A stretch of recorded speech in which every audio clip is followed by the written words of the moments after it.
1923年9月6日、千葉県東葛飾郡福田村三堀の神社で、香川県からやってきた薬の行商団15名が休憩していたところ、興奮状態の地元の自警団200名に囲まれました。朝鮮人だ。言葉がおかしいと、罵詈雑言の言葉を浴びせる自警団。現場は混乱し、めちゃくちゃな状態になっていき、ついに暴行が始まります。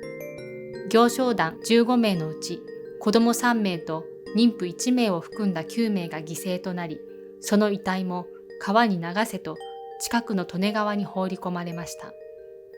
なぜこのような事件が起こってしまったのでしょうか。そこには当時の日本で起こっていた混乱と差別が関係していました。